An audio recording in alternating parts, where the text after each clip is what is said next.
നമസ്കാരം. ഇന്ന് നമുക്ക് മത്തി പൊരിച്ചതും അതിൻ്റെ പനിനീര് ഉലർത്തിയതും ഉണ്ടാക്കിയാലോ. പനിനീരെന്ന് പറഞ്ഞാൽ മത്തിയുടെ മുട്ട. ഇതിപ്പോൾ ഏകദേശം 10-12 മത്തി എടുത്തിട്ടുണ്ട്, കുറച്ച് മീൻ മുട്ടയും. മത്തിയിലേക്ക് പുരട്ടി വെക്കാൻ ആവശ്യമായ ചേരുവകൾ എന്തൊക്കെയാണെന്ന് നോക്കാം അല്ലേ.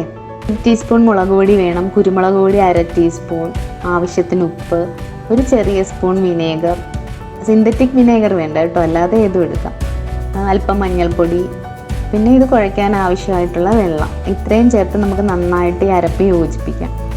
ഇനി നമ്മുടെ മീനിലേക്ക് ഇത് പുരട്ടി കൊടുക്കാം.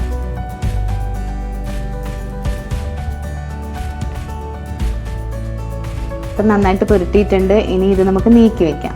ഇനി പനിനീര്, അതായത് നമ്മുടെ മീൻമുട്ടയില്ലേ, അത് ഉലർത്താൻ ആവശ്യമായ ചേരുവകൾ എന്താണെന്ന് കൂടെ നമുക്ക് നോക്കാം. കുറച്ച് കുരുമുളക് വേണം. കുരുമുളകൊക്കെ ഓരോരുത്തരുടെ എരിവിനനുസരിച്ച് ചേർക്കാം. ഉള്ളി ഒരു 3-4 എണ്ണം, വെളുത്തുള്ളി 3-4 എണ്ണം, പച്ചമുളക് ഒരു 2 എണ്ണം, ആവശ്യത്തിന് കറിവേപ്പില. ഇതെല്ലാം കൂടെ നമുക്കൊന്ന് ചതച്ചെടുക്കാം. ചതച്ചെടുത്ത അരപ്പിലേക്ക് നമുക്ക് ആവശ്യത്തിന് ഉപ്പും അല്പം മഞ്ഞൾപ്പൊടിയും ചേർക്കാം.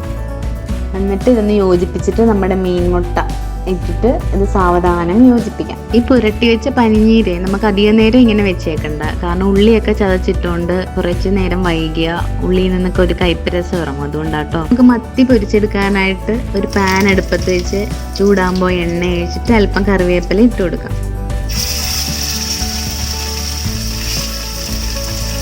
എന്നിട്ട് നമ്മുടെ മത്തി ഇങ്ങനെ നിരത്തി വെച്ചിട്ട് പൊരിച്ചെടുക്കാം.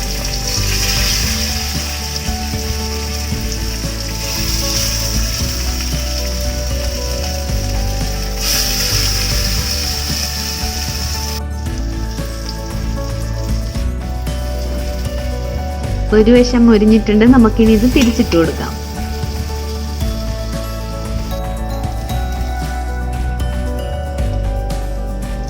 മത്തി പൊരിച്ചത് നല്ല സൂപ്പറായിട്ട് വന്നിട്ടുണ്ട് കേട്ടോ.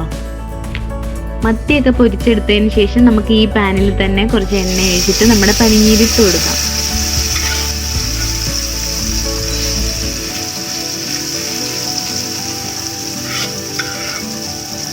ഈ നന്നായിട്ട് കുറച്ച് വെച്ചിട്ട് നമുക്കിത് അടച്ചു വെക്കാം, കാരണം ഈ പനിനീര് പൊട്ടിത്തെറിക്കാൻ ചാൻസ് ഉണ്ട്. അതുകൊണ്ടാണ്.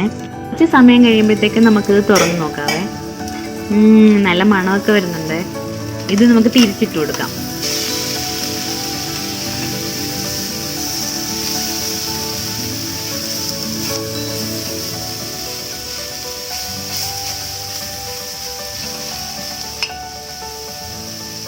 നമ്മുടെ മത്തി പൊരിച്ചതും മത്തിയുടെ മുട്ട ഉലർത്തിയതും തയ്യാറായി കഴിഞ്ഞു. എല്ലാവരും ഉണ്ടാക്കി നോക്കണേ, എന്തായാലും എല്ലാവർക്കും ഇഷ്ടപ്പെടും, അത് ഉറപ്പാണ്. അപ്പോൾ അടുത്തൊരു അടിപൊളി റെസിപ്പിയായിട്ട് നമുക്ക് കാണാം. നിങ്ങളാരും ഇപ്പോൾ പോരുതേ. പോകുന്നതിന് മുമ്പ് ലൈക്ക് ചെയ്യുക, ഷെയർ ചെയ്യുക, സബ്സ്ക്രൈബ് ചെയ്യുക. സബ്സ്ക്രൈബ് ചെയ്യുമ്പോൾ അടുത്തുള്ള ബെൽ ബട്ടൺ അമർത്താനായിട്ട് മറക്കണ്ട. Okay, thank you.